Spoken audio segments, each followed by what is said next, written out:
Hello students, welcome back to the electrodynamics classes for Kerala PSC Fingerprint Searcher Examination. അപ്പം നമുക്ക് cyclotron ആണ് നോക്കാനുള്ളത്. അപ്പോൾ നമ്മൾ ഡിസ്കസ് ചെയ്തുകൊണ്ടിരുന്നത് motion in combined electric and magnetic field ആണ് നമ്മൾ ഡിസ്കസ് ചെയ്തുകൊണ്ടിരുന്നത്. അതിൽ നമുക്ക് ഇന്ന് പഠിക്കാനുള്ളത് സൈക്ലോട്രോൺ ആണ്.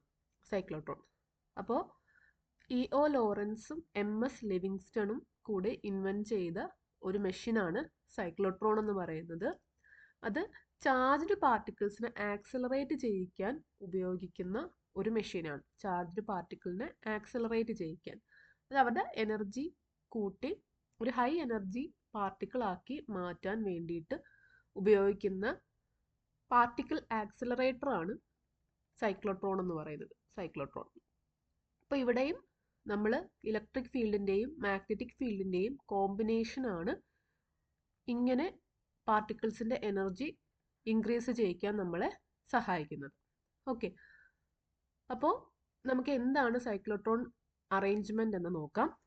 നമുക്ക് ഒരു സ്ട്രോങ് ഇലക്ട്രോമാഗ്നറ്റ് ഉണ്ട്. അപ്പോൾ അതിൻ്റെ ഫീൽഡിൻ്റെ ഇടയിലാണ് നമ്മൾ ഈ ഒരു അറേഞ്ച്മെൻറ്റ് വെക്കുന്നത്. ഈ സൈക്ലോട്രോൺ അറേഞ്ച്മെൻറ്റ് വെക്കുന്നത് നമ്മൾ ഈ ഒരു സ്ട്രോങ് മാഗ്നറ്റിക് ഫീൽഡ്സിലാണ്. അപ്പോൾ യൂണിഫോം ആയിട്ടുള്ള മാഗ്നറ്റിക് ഫീൽഡിൻ്റെ ഇടയ്ക്കാണ് നമ്മൾ ഇങ്ങനെ ഒരു അറേഞ്ച്മെൻറ്റ് സെറ്റപ്പ് ചെയ്യുന്നത്. അറേഞ്ച്മെൻ്റ് എന്ന് പറയുന്നത് ഇതാണ്. 2 മെറ്റാലിക് ഡിസ്കുകളുണ്ട്. ഡി ഷേപ്പിലുള്ള 2 മെറ്റാലിക് ഡിസ്ക്. നമ്മൾ അവരെ ഡീസ് എന്നാണ് വിളിക്കുന്നത്.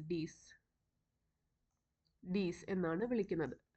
ഇപ്പോൾ D1 D2 എന്ന് 2 മെറ്റാലിക് ഡിസ്കുകളുണ്ട്. ഇവർ എക്സ്റ്റേണലി ഇലക്ട്രിക് ഫീൽഡുമായിട്ട് കണക്റ്റഡ് ആണ്.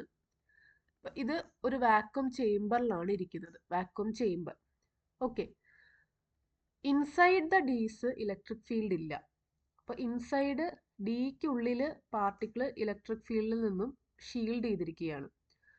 ഔട്ട്സൈഡ് മാത്രമേ, ഡിയുടെ വെളിയിൽ വരുമ്പോഴാണ് ഇലക്ട്രിക് ഫീൽഡിൻ്റെ പ്രസൻസിൽ വരുന്നത്. ഡിയുടെ ഉള്ളിലെ മാഗ്നറ്റിക് ഫീൽഡ് മാത്രമേ ഉള്ളൂ. ഓക്കെ, നമുക്കിവിടെ ഡിയുടെ സെൻറ്ററിലായിട്ട് അയോൺ സോഴ്സ് ഉണ്ട്. ഇവിടുന്നാണ് അയോൺസ് പ്രൊഡ്യൂസ് ചെയ്യുന്നത്. ഓക്കെ, ഇനി ഇവിടെ നമ്മൾ പുറത്ത് വരാനായിട്ട് ഇതിൽ നിന്നും ഏറ്റവും ലാസ്റ്റ് പാർട്ടിക്കിൾ പുറത്ത് വന്ന് ടാർഗറ്റിൽ ഹിറ്റ് ചെയ്യാൻ വേണ്ടിയിട്ട് ഇവിടെ പാർട്ടിക്കിൾ പുറത്ത് വരാനൊരു ഓപ്പണിങ്ങും ഉണ്ട്. ഓക്കെ, ഒരു ഡിഫ്ലക്ടർ വെച്ചിട്ടുണ്ട് നമ്മളിവിടെ. അപ്പോൾ ഇത്രയാണ് സൈക്ലോട്രോണിൻ്റെ അറേഞ്ച്മെൻ്റ് എന്ന് പറയുന്നത്. അപ്പോൾ ഇവിടെ സംഭവിക്കുന്നത് എന്താണെന്ന് വെച്ചാൽ, നമ്മളിപ്പോൾ അയോൺ സോഴ്സിൽ നിന്നും അയോൺ പ്രൊഡ്യൂസ് ചെയ്യുകയും, അപ്പോൾ അത് മാഗ്നറ്റിക് ഫീൽഡിൻ്റെ പ്രസൻസിലാണ്. അപ്പോൾ അവിടെ സർക്കുലാർ പാത്ത് അത് റൊട്ടേറ്റ് ചെയ്യാൻ തുടങ്ങും. സർക്കുലാർ പാത്തിൽ അത് മൂവ് ചെയ്യാൻ തുടങ്ങും. സർക്കുലാർ പാത്തിൽ മൂവ് ചെയ്ത് ഈ ഡിക്ക് വെളിയിൽ കിടക്കുകയാണ്. ഡിയിൽ നിന്നും വെളിയിൽ കിടക്കുന്ന നിമിഷം അത് ഇലക്ട്രിക് ഫീൽഡിൻ്റെ പ്രസൻസിലാവുകയും അതിന് ചെറിയൊരു ആക്സിലറേഷൻ സംഭവിച്ച് പാത്തിൻ്റെ റേഡിയസ് മാറുകയും ചെയ്യും. ഇത് തിരിച്ച് വരുന്നത് അടുത്ത ഡിയിലേക്കാണ്. അടുത്ത ഡിയിലേക്കാവുമ്പോൾ വീണ്ടും എന്ത് ചെയ്യുന്നു? സർക്കുലർ പാത്തിൽ തന്നെയാണ് വരുന്നത്. അപ്പോൾ നമ്മൾ ചെയ്യുന്നതെന്ന് പറഞ്ഞാൽ ഓൾട്ടർനേറ്റീവ്ലി ഈ ഇലക്ട്രിക് ഫീൽഡിൻ്റെ ഡയറക്ഷൻ മാറ്റി കൊടുത്തുകൊണ്ടിരിക്കും. കൊടുത്തുകൊണ്ടിരിക്കുന്നതുകൊണ്ട് തന്നെ നമുക്കിങ്ങനെ ഒരു സർക്കുലർ പാത്ത് മൊത്തത്തിൽ കിട്ടാനായിട്ട് പറ്റും. അപ്പോൾ ഇങ്ങനെ ഓരോ സമയവും ഡിയിൽ നിന്ന് ഇറങ്ങുമ്പോഴും റേഡിയസ് ചെറുതായിട്ട് ഇൻക്രീസ് ചെയ്തുകൊണ്ടിരിക്കും. അങ്ങനെ മൊത്തത്തിൽ ഒരു സ്പൈറൽ രൂപത്തിൽ വളരെ ഹൈ എനർജി കിട്ടും. ആക്സലറേറ്റ് ചെയ്യുകയാണ്, ഓരോ സമയം ആക്സലറേറ്റ് ചെയ്യുക. അങ്ങനെ മൾട്ടിപ്പിൾ റൊട്ടേഷൻസ് കഴിഞ്ഞ് ലാസ്റ്റ് എത്തുമ്പോഴത്തേക്കും അതൊരു ഹൈ സ്പീഡ് ഹൈ എനർജി പാർട്ടിക്കിളായി മാറുകയാണ്. അപ്പോൾ ഇങ്ങനെയാണ് സൈക്ലോട്രോണിൻ്റെ വർക്കിംഗ് എന്ന് പറയുന്നത്. ഓക്കെ, ക്ലിയർ ആയെന്ന് വിശ്വസിക്കുന്നു. ഇനി നമ്മൾ നോക്കിക്കേ. The frequency of revolution of the charged particle in a magnetic field is independent of its energy. അപ്പോൾ നമ്മളിവിടെ എടുക്കുന്ന കണ്ടീഷൻ എന്ന് പറയുന്നത്, അല്ലെങ്കിൽ നമ്മൾ എടുക്കുന്ന പ്രിൻസിപ്പിൾ എന്ന് പറയുന്നത്, the frequency of revolution of charged particle in a magnetic field is independent of its energy. Okay, അപ്പോൾ ഇനി നമുക്ക് സൈക്ലോട്രോണിൽ ഇമ്പോർട്ടൻ്റ് ആയിട്ട് നോക്കാനുള്ള കാര്യങ്ങൾ എന്തൊക്കെയാണെന്ന് നോക്കാം. അതിന് മുമ്പായിട്ട് നിങ്ങൾക്ക് നമ്മുടെ ക്ലാസ്സസ് അവൈലബിൾ ആകണം എന്നുണ്ടെങ്കിൽ, നമ്മുടെ ക്ലാസ്സസ് വേണം എന്നുണ്ടെങ്കിൽ, റെഗുലറായിട്ട് ക്ലാസ്സസ് വേണമെന്നുണ്ടെങ്കിൽ കോൺടാക്റ്റ് ചെയ്യേണ്ട നമ്പറാണ് 8301981157 അല്ലെങ്കിൽ 9188312157. ഈ 2 നമ്പേഴ്സിൽ കോൺടാക്ട് ചെയ്താൽ സ്പാർട്ടൻസിൻ്റെ ക്ലാസ്സസ് നിങ്ങൾക്ക് ലഭ്യമാകുന്നതാണ്. നമ്മൾക്ക് മൊബൈൽ ആപ്ലിക്കേഷൻ വഴിയും ക്ലാസ്സസ് ലഭ്യമാകുന്നതാണ്. ഇതിൽ കാണിച്ചിരിക്കുന്നത് നമ്മളുടെ ക്ലാസ്സസ് വഴി പ്രിപ്പറേഷൻ നടത്തി എക്സാംസിൽ നല്ല റാങ്ക് ലഭിച്ച സ്റ്റുഡൻസ് ആണ്. അപ്പോൾ നിങ്ങൾക്കും ഇതുപോലെ ക്ലാസ്സസ് വേണമെന്നുണ്ടെങ്കിൽ നേരത്തെ കാണിച്ച നമ്പറിൽ കോൺടാക്ട് ചെയ്യാം. ഓക്കെ, ഇനി നമുക്ക് ഇവിടെ ടൈം പീരീഡ് ഓഫ് റെവല്യൂഷൻ വേണം.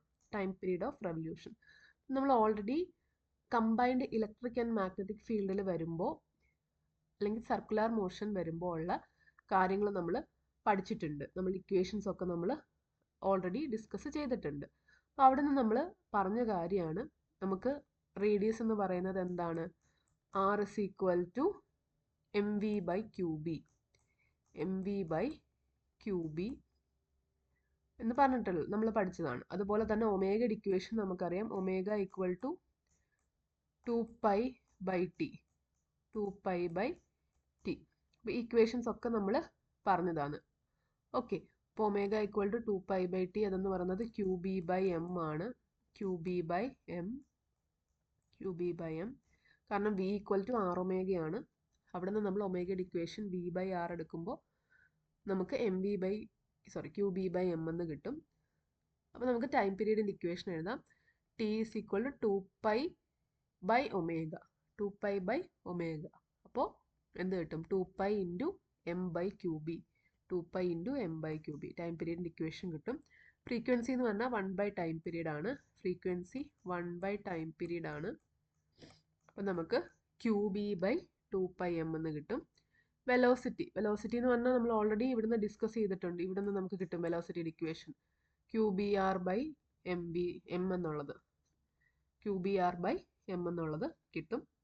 ഇവിടെ നമ്മൾ r എന്ന് പറയുന്നത് radius of the trajectory at exit എന്നാണ് എടുക്കുന്നത്. അതായത് നമ്മുടെ സൈക്ലോട്രോണിൻ്റെ ഏറ്റവും ലാസ്റ്റ് വരുന്ന ട്രജക്ടറിയുടെ റേഡിയസ് ആണ് നമ്മളിവിടെ എടുക്കുന്നത്. നമുക്ക് പുറത്ത് വരുന്ന പാർട്ടിക്കിളിൻ്റെ എനർജിയാണ് വേണ്ടത്.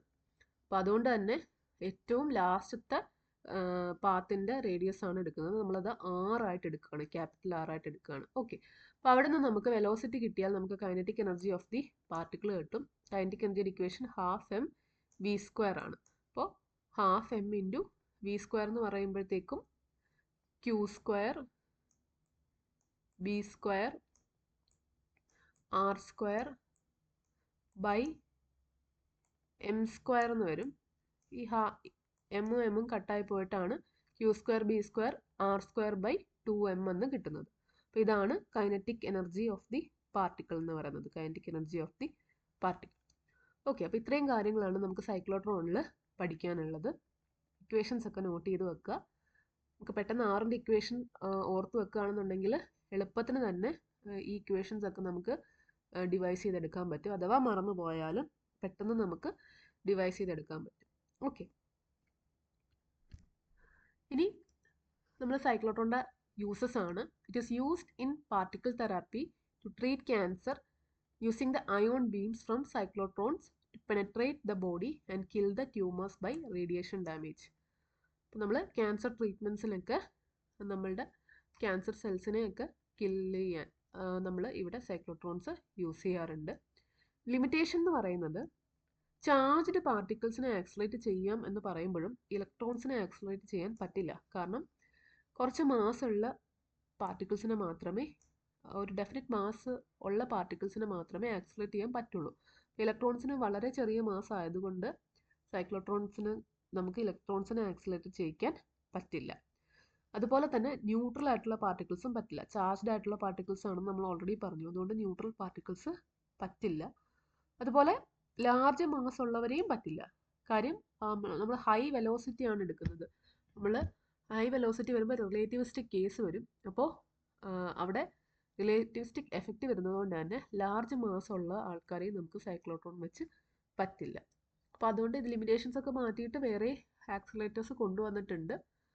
അപ്പോൾ അത് നമുക്ക് ഇവിടെ നമ്മളുടെ പോർഷനിലില്ല. നിങ്ങൾ വേറെ ന്യൂക്ലിയർ ഫിസിക്സിലൊക്കെ അത് പഠിക്കും. ഓക്കെ, അപ്പം നമുക്ക് ഇത്രയും കാര്യങ്ങളെ സൈക്ലോട്രോണിനെ കുറിച്ച് പഠിക്കാനുള്ളൂ. അപ്പോൾ ഇത്രയും ക്ലിയർ ആയെന്ന് വിശ്വസിക്കുന്നു.